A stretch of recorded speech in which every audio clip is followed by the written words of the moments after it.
Welcome to Holy Vanilla, where we talk about vanilla Christianity in America today.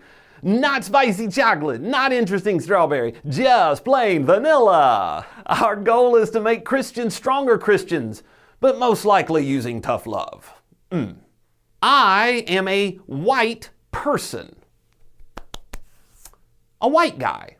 I grew up in the East Tennessee mountains in the 70s and 80s, where virtually everyone was white. There was some Native American mix in there, but almost anybody would have said it was a whitey town. Overall, my experience with black people up until age 12 was very limited. I didn't really have an opinion or knowledge of a non-white world until I moved to Middle Georgia in the 6th grade. The county where I moved in Georgia was about 50% black and 50% white at about that time. As compared to East Tennessee, going to school, the grocery store, and/or playing sports was very different when it came to seeing skin color. It never bothered me though. I wasn't raised to see skin color. And to be honest, what I saw of the black people is that they were happy. What I saw is that they seemed to be more relaxed and want to have a good time. Nothing wrong with that. White people can come across as very serious and very private. Just saying. And this point in my history is where black people went from being a neat visual description to grabbing a piece of my heart forever. And if that sounds mushy, so be it. And it was a friendship with 3 black classmates my first few months in Georgia that started it all. When my family moved from Tennessee to Georgia in the middle of my 6th grade year, I went from being a somewhat popular kid in school in Tennessee to a very not popular kid in Georgia. All of a sudden, I knew nobody, and I'm fairly certain all the kids could see the fear in my eyes.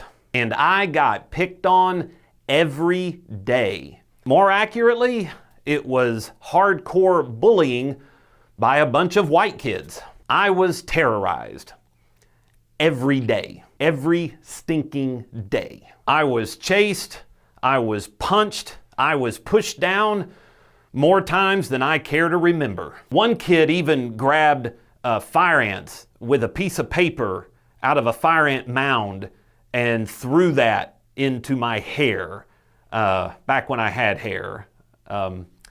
It was that bad. I cried many tears that year on the school bus, either on the way to school, thinking about what I was about to have to go through that day, and or on the way home, thinking how embarrassed I was about what I let happen that day. It's just the way it was. It's definitely embarrassing to me now to think about how weak and scared I must have looked running away from those kids every day. But that was me then, and it was obviously a trial God wanted me to go through. But through this trial, I met my buddy Raj. Raj was actually multiracial, half black and half Asian. And I remember how confident he used to be when he would tell people who he was, half black, half Asian. A very confident guy. I mean, here's this kid in 6th grade who knows exactly who he is. And Raj was physically smaller than me, but my gosh, he was strong mentally. Again, very confident for that age. And he wasn't afraid of any of these bullies that were chasing me around. No sir. And he defended me whenever possible. He would literally stand up to any of those guys. He would stare them down. He would push back at them. He would stand between me and them and push back. He was very impressive. And we became good friends. Good for me, right? Raj was so kind and strong to me that half school year, and it is something I'll never forget. And to this day, I still think about him more than he or anyone realizes. He was a strong and bright light for me during one of the darkest times of my life. Whatever he was good. And he was Black and Asian. That goodness burned into my heart that year and until this day. Darren and Darren. To my memory, both of these guys were bigger than me. I was a taller kid, but Darren 1 was a touch taller, and Darren 2 was about my height, but stronger looking, physically stronger looking. Both seemed comfortable and confident in who they were, and both of them were nice to me. Not sure why, but they just were.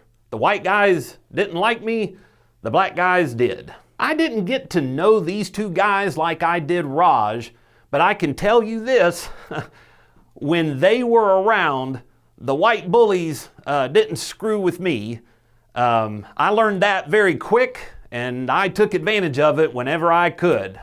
I don't recall these guys ever pledging their protection of me, but there were several times where they defended me or gave a white bully a death stare for me. When they were nearby, life was normal for me.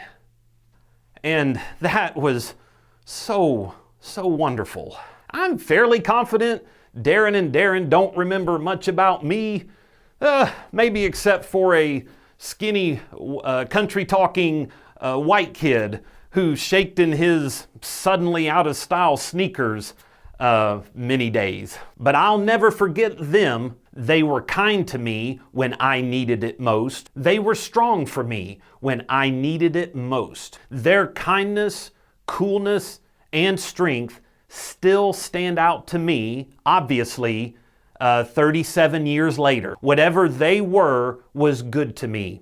And they were black men. And that goodness burned into my heart and set the tone for many years of positive, fruitful, and very productive relationships with black people. Darren and Darren, thank you so much for being there for me. Through this 6th grade trial, God showed me that people who look different than me should be viewed in a positive light. While different cultures are never going to agree on everything, okay? It's just not going to happen.